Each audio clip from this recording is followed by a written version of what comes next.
Hello and welcome to Let's Talk Sport on YouTube, and it is the final round of group stage games, and today we're going to be previewing the last couple of games in Group C. We've got Denmark taking on France for a position at the top of Group C, whereas Australia still looking to sneak themselves into the knockout stages somehow, but they need a favour from France and they also need to get a result against Peru. So pretty much still all to play for all the teams in Group C, besides Peru unfortunately, but they've had plenty of their opportunities and they can certainly pose a threat to Australia. I mean, certainly the Aussies got a decent result really against France, only losing by 2-1, and then a draw against Denmark. So are we really underrating this Australia team and what they can do in this group against, France and Denmark? You look at it and they haven't got the star players as a Denmark. They haven't got a Christian Eriksen. Aaron Moy. I like Aaron Moy, but even but that's it. You look at that and they're not Christian Eriksen. They're not. You look at France and they're nowhere near. There's no Paul Pogba. There's no Antoine Griezmann. There's no N'Golo Kante. There's no Raphael Varane. The list for France is just to compare France in terms of talent pool to Australia.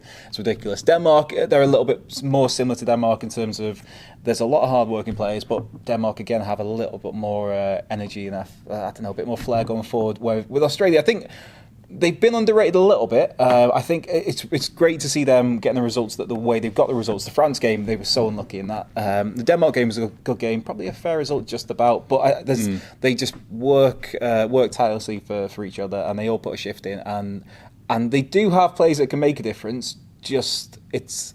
They're not overflowing with quality, as it were. Yeah, I mean, certainly against for Peru against France and Denmark, that they showed that they don't take the opportunities in front of goal, and then when attacking teams do pose against the Peru defence, they take the opportunities ahead of them. Yeah. France had plenty of opportunities, and so did Denmark, but they just weren't good at conversion chances. And this Australia team, you must be thinking potentially they could nick a result here against Peru, and then they'll find themselves into the mix where if Denmark was to lose against France, then they would find themselves in the knockout stages of the World Cup. So how important is it for Denmark to go above and beyond expectation and pick a result against France in this final game?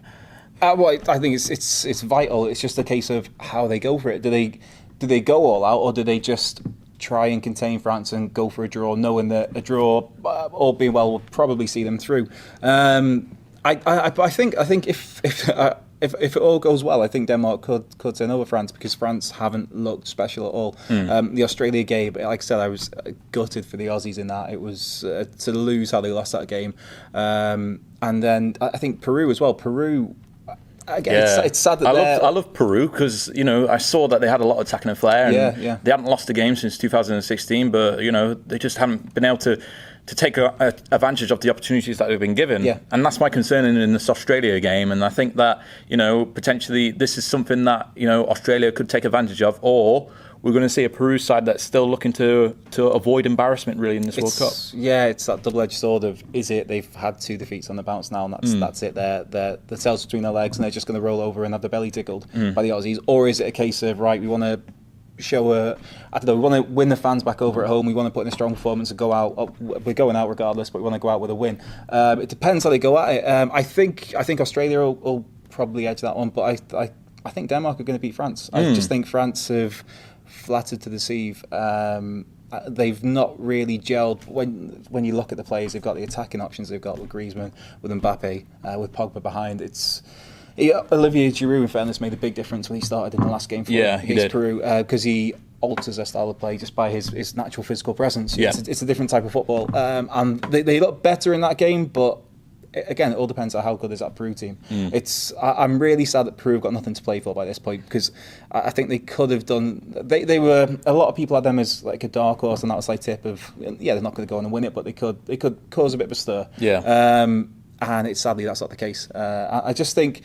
I think Denmark are the best team in this group, and I think they're going to go through with France. What would you say for the scorelines in this game then? Have you got any scorelines in mind? I think with the Denmark and France game, my heart's saying 2-0. I'm going to go with 2-0 to Denmark, but my head's saying be a bit more pragmatic, be more realistic.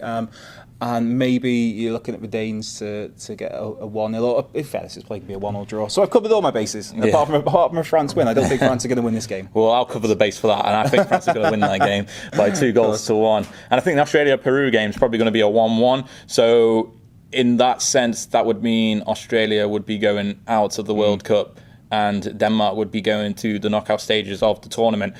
Just quickly before we wrap up, how far do you think Denmark can go? Because, you know, they're kind of a pivotal team, aren't they? You know, that's convenient of you to ask. So. Yeah. Well, I've got, if they went through in second place, the way I've got it written here, there are notes. There's research in this bit. I've got them going out to Croatia in the last 16. And you're thinking, Croatia, especially on the back of that Argentina game, if they could keep that momentum going to finish off the group, and then you're looking at a Croatia team in form against a Denmark team in form, to me, there's only one winner in that. So I think Denmark, it's an achievement for them getting out of the group. I don't mean that condescendingly.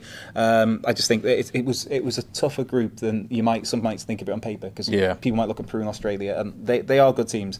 So it was a tough group to get out of. I think they'll get out of the group, but I think then it'll be the last 16 and they'll get knocked out by the Croatians. Fair enough. Okay, those are our predictions for Group C. What are your own predictions? Let us know in the comments section below this video. Don't forget to like the video, subscribe for more content from Let's Talk Sport, and we shall see you all very soon.